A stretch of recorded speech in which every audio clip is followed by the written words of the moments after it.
Hey guys, I was flipping through this beautiful book. I'm a bibliophile, right? I look at my lovely books and I was thinking about AI discourse. And I kind of want to have stream of consciousness plus an excuse to just flip through this beautiful, beautiful book. I've got a little damage on the front, but it's still a beautiful book. So this Friday, I'm going to be joined by Matt Kratz and Punchy Sonichu. We're going to be dialoguing and having sort of like stream of consciousness about AI art. AI art is a very hot topic on Twitter right now. And I would say there are basically four camps. What's weird about it is there are four camps, right? You're used to everything just having two sides, but there's more than two sides to this debate. So maybe debate number one is AI ever going to replace artists? Or and debate number two is it good or evil? So it could replace all artists. All the artists live in boxes now and machines make all art. And maybe that's a good thing that the AI take over the world.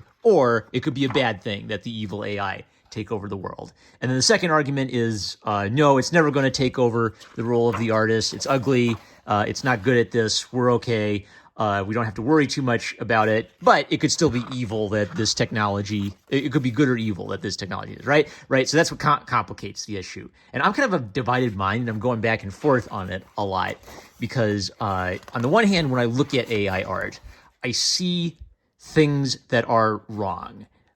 But at the same time, it has improved radically just over the past few months. So a few months ago when AI art kind of like first had its little, first meme of traveling around and people playing with it, it just looked ugly. It looked like exactly what I imagine a computer would do if it just collected a bunch of images and mashed them together without understanding what they were. They all looked kind of surreal and like they were copying lines from certain images, but didn't really understand what the people were or what hands were or feet were or faces.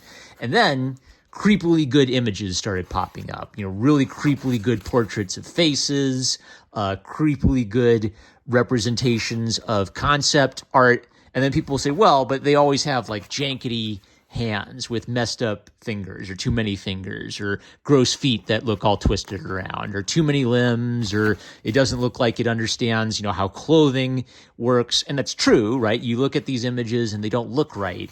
But what happens if the AI gets even better and better at it? What if we ever get to the point where AI can reproduce an image so well that even like someone like me who's, done art all my life can't find an error or a problem in it, right? So there's this sort of like, what if? Will we ever get to that point?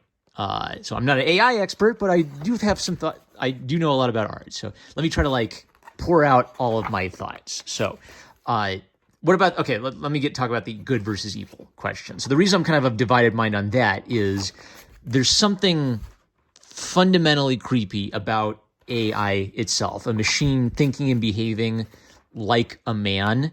And then, like there are great science fiction movies like The Terminator, anything involving AI. They'll kind of ask the question like, is this sort of demonic? Is it playing God and making machines that have the soul of man, but ultimately, they want to take over the world and just destroy us all, right? The AI art is kind of creepy because it looks like an image, but it doesn't really, it sort of like lacks the soul of a man. It's making the kinds of mistakes that a human being would never make. There's also kind of like a weird, postmodern, post-human cult where if you basically believe that human beings are an animal, if you believe that all there is material and that all human thought is atoms bouncing around, then theoretically you could just make a machine that has thoughts bouncing around in its computer brain,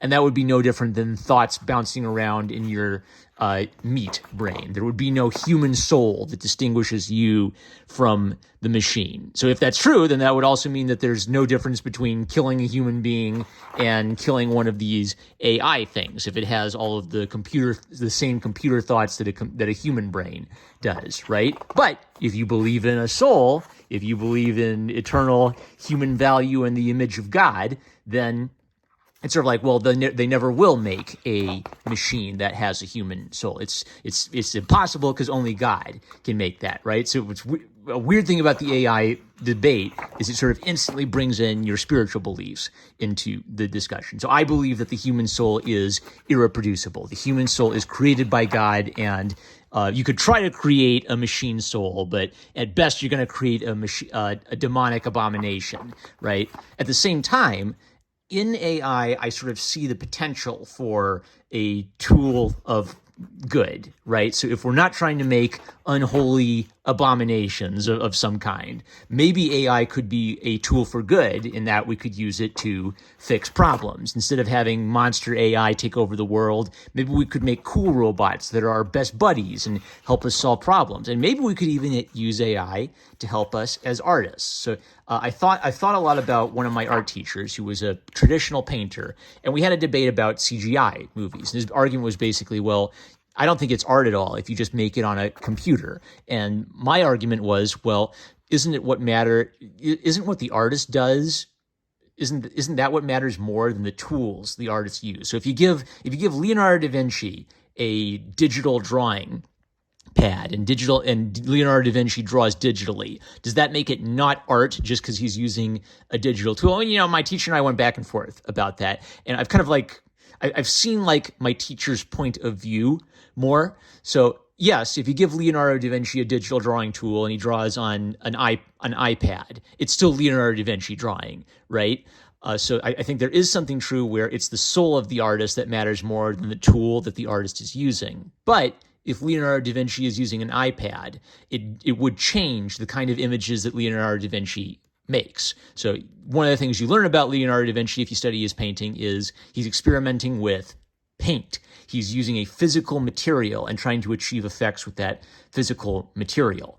And if you don't have that physical material, or if you don't have the physical paper in front of you, you're losing some of the messy mistakes you make.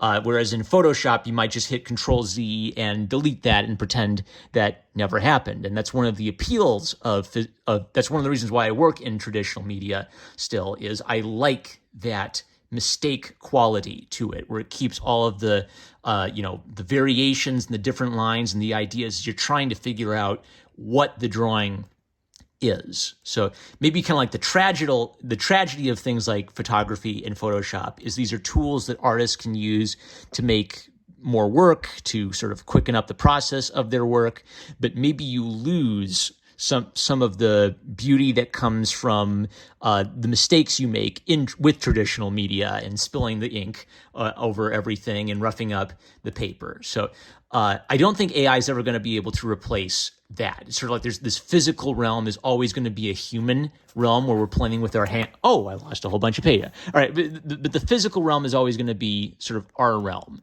As things have digitized, as photography has become more common, as Photoshop has become more common, this question has arisen where, well, what if AI just comes in and does it better than we do it? My thought on that is I don't think it's basically how good is AI going to be at thinking the way we think. So I see limitations in the art made by AI today.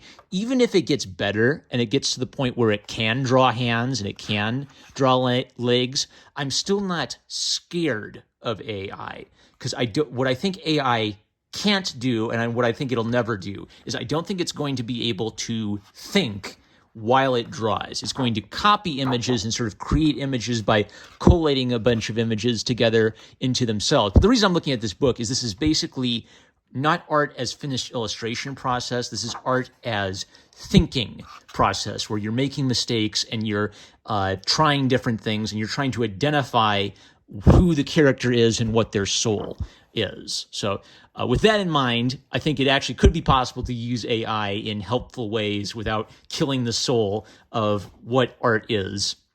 It could be that AI art is destructive and destroys art jobs for a lot of artists, and that would be sad. But I do believe that the soul of the artist is going to endure, even if AI becomes much more common and much more practical than it is right now, because the soul of the artist is expressed in the thought of the artist and in their humanity. So those are the thoughts.